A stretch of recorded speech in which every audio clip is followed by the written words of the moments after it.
He said she had lost her value after having children. He said it loudly, in front of everyone. Some laughed, others pretended not to hear. Aurora stood still, clutching the reports against her chest. In that room, someone was watching in silence. Months earlier, she had been considered one of the company's most promising managers, organized, intelligent, respected for the results she delivered, always the first to arrive, always the last to leave, until motherhood changed her rhythm. After her second pregnancy, she needed a longer leave. She slept little. She learned to work with dark circles hidden under light makeup. Even so, she returned determined to maintain her performance. She wanted to prove she was still capable. She wanted to show that being a mother did not diminish her competence. But the environment was no longer the same. As the weeks passed, the disguised comments began. Questions about her availability, jokes about priorities, suggestions that maybe she should choose something lighter. Aurora swallowed each sentence like swallowing glass. She smiled so she wouldn't seem too sensitive. She worked twice as hard to compensate for any suspicion. Then came the meeting that would change everything. The room was full, directors present, targets displayed on the screen. She presented solid numbers and clear strategies. She finished confidently. She expected recognition. She received contempt. He leaned back in his chair with a crooked smile, said she no longer had the same energy as before, commented that motherhood had taken a visible toll, looked at the other men at the table, and added that certain choices leave marks. The silence that followed was heavy. Someone let out a muffled laugh. Aurora felt her face burn. She could have cried. She could have walked out. She could have apologized for existing. But she stayed, breathing slowly, trying to maintain her composure, even as her dignity was being questioned. What he didn't notice was the detail at the back of the room. The meeting had unexpected guests that day.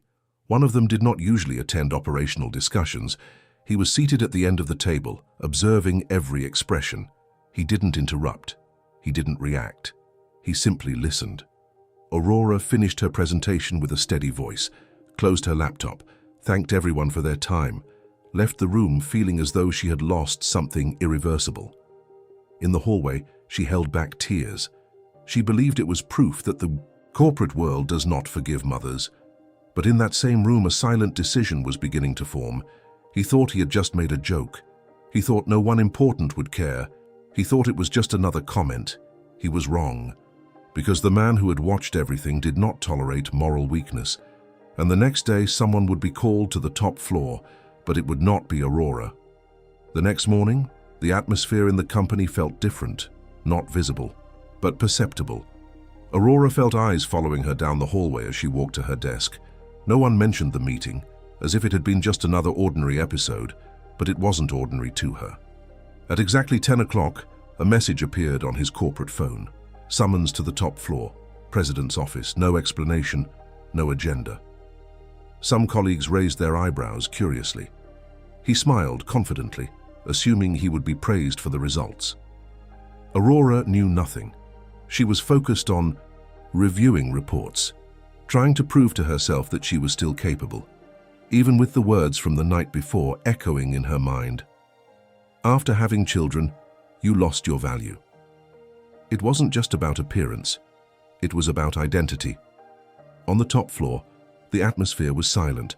The CEO stood near the window, didn't offer coffee, didn't smile, asked him to sit down, opened a tablet on the desk, and played the audio from the previous day's meeting.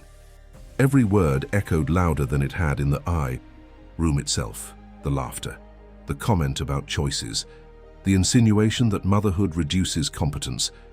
He tried to explain, said it was a joke, said the environment was relaxed. The CEO did not raise his voice, but every sentence was direct. Leadership is not only about results, it is about character. And yesterday you showed exactly what we do not tolerate here. The silence felt like a verdict. Meanwhile, Aurora was called to HR. She walked there with her heart racing. She thought it was the end. Thought they might be preparing her replacement. Thought about her children. Thought about the bills. Thought maybe he had been right. But the conversation was not what she expected. The CEO entered the room minutes later, looked at her firmly, said he had followed her performance for years, that her results were consistent, that her posture in the meeting showed more strength than many of the men at that table. Aurora didn't understand at first. Then he announced a structural change. The company needed a new director of projects, someone with strategic vision and proven resilience, someone who understood real pressure. The position would be hers, if she accepted. She remained silent, not out of insecurity, but because for the first time someone saw beyond appearances, beyond the dark circles, beyond the physical changes. They saw competence. That same day, the news spread. He left the building without the same smile, without an audience, without laughter. Some understood the message. Others pretended to be surprised, but everyone realized something had changed. Aurora stepped into the office that was now hers, looked at her reflection in the window. She did not see someone who had lost value. She saw a woman who carried children, pressure, and still delivered excellence. And in that moment she understood something important. The problem was never motherhood. It was the small-minded gaze of those who cannot stand women who grow. Days later, he tried to greet her in the hallway. She responded with professional courtesy. No resentment, no irony, no need for revenge, because her title already said everything that needed to be said. And in that company, one question remained, one no one had the courage to ask out loud. How many women have been called less capable, when in fact they were the most prepared person in the room?